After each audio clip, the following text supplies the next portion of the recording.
Good morning. This is going to be a hopefully quick video, filmed in shaky vision, although my camera seems to be stabilizing it pretty well.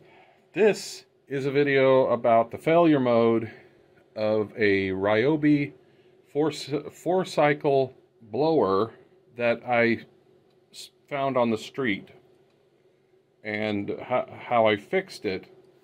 I didn't film a video of me doing the whole process because the simple fact is there's hundreds of videos of people doing stuff like this, and the best one to watch is Musty One. But anyways, so let's start with this. This was a trash find. It was put out on the street, and was intrigued by it because it was four cycle instead of your standard 2-cycle.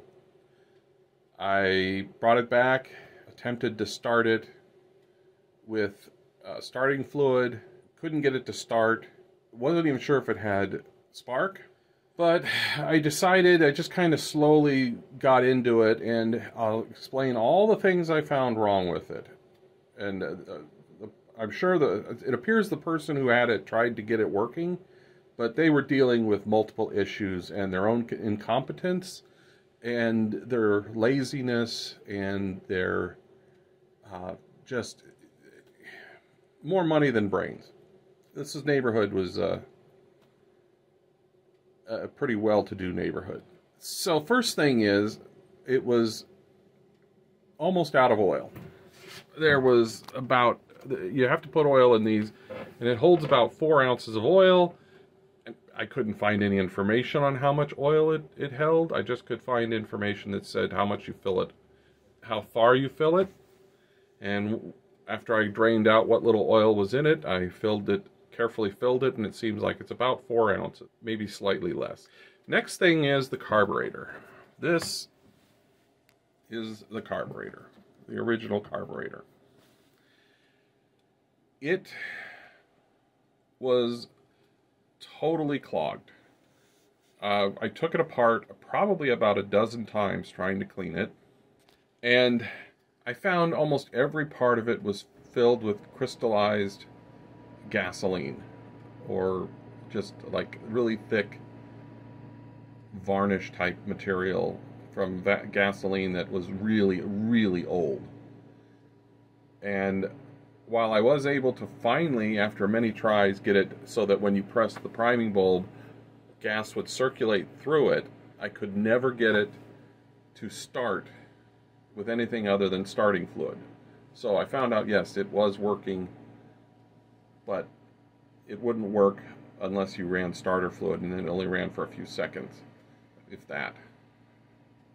Before I even got that far, I went and looked in the tank, and apparently they had left this thing with, basically, they had probably left it with about half a tank of gas, and it had just sat there somewhere outside until it all evaporated, and all that was left was this thick sludge in the bottom. The other issue was, and I don't have it, I should have kept it, this is what the original filter that is inside the gas tank looks like. Now, currently I have a filter that I took out of this trash picked unit, and I'm not even sure if I'm going to even fix this thing. But anyways, the original one of these, this white stuff on the outside, which seems to be really porous plastic, was split in half. Whatever this was made out of, I don't know if it's aluminum or magnesium, but it had corroded, and it had corroded so badly that the inside of this, where there is a second filter, a very fine plastic mesh filter, was packed with corroded aluminum oxide. And the end of it, the original one, was packed solid. So there was just no way this thing was going to suck up fuel. So, you know, I I was able to clean the tank out. I replaced all the tubing, which had turned to rock, and I ended up ordering a replacement carburetor. I don't remember if it's off of eBay or Amazon, and it was $25 because a carb kit for these was the same price as a new carb, which was like $13. And why did I pay $25? Well, because it came with a bunch of extra stuff that I put in this little thing. It came with some tubing, it came with those two things, it came with a primer bulb, it came with a spark plug, and it came with a tool for fishing the tubing into the tank, which I had already done myself using a different method. Let's see, the next issue was the switch. I have replaced it. I just happened to have another switch that was pretty much the same, but I found that the markings on the switch, these markings are ones I've added to a switch that had no markings. The other switches I have that have markings, they were backwards from the switch that was in this thing originally. Apparently, when the switches, I think it's closed. No, when it's open, it's on, and when it's closed, it's off. But the regular switches are marked with, when they're closed, they're on, and when they're open, they're off. So I had to find a switch that had no markings so I could put it in there and add my own. The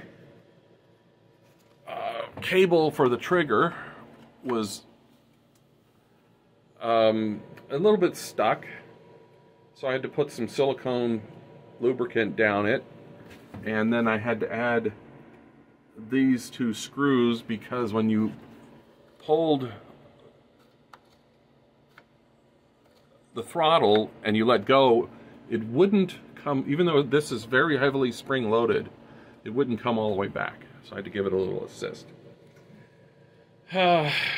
What else was wrong with it? Oh, I took the muffler off and removed the rust and then painted it with 500 degree.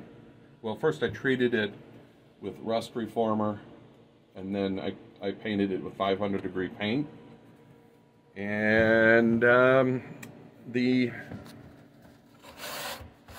pull string, when you pulled it and when the engine was running, or actually it was just when the engine was running, it would make these weird noises because it was kind of dry, and so it'd make this weird scraping noise. And so I did not try to get all the way to it. I removed this, and I removed the impeller, and when I did that I could see the springs, and I just kind of doused everything with silicone lube.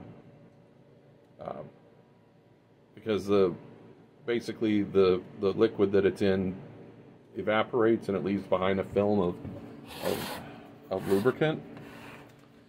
And so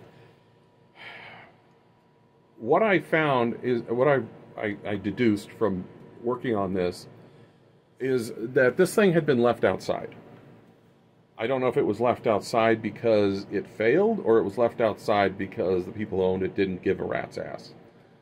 And they just didn't understand that you don't leave something like this outside in the sun where I live, because it's going to ruin pretty quickly. But you can see the difference between where the nozzle goes, which I have the nozzle, and where it isn't. The sun has really faded it. They apparently never added oil or checked it, as best I can tell. They didn't empty it out when they weren't using it for a long period of time. And another thing, that the reason I know that they had left it out was that the switch itself was full of dirt. And when I opened this up, in the bottom here, it was full of dirt. Not dust, actual dirt. From being rained on and dust being kicked up, and you could just see where water had pooled up in it. And also, there's some corrosion on the fins on this. So, yeah, I'm going to look up, let's see if I can find out how much this costs, but, I mean, just a little bit of care and maintenance would have made this thing last quite a while. Now, after I got it all working, and I actually used it, I found that it's kind of crap. It's only like 155 mile per hour blower, whereas the electric ones I have are like 200 or more. So it doesn't blow very, very strong. It sounds better. It's quieter than a two-stroke, and it's easier to start than a two-stroke. But I wouldn't have bought one of these. I probably would have just stuck with an electric one. I mean, the only advantage to this thing is that you can take it really far away from an outlet. So, anyways, that's my rant about people who don't care. Later.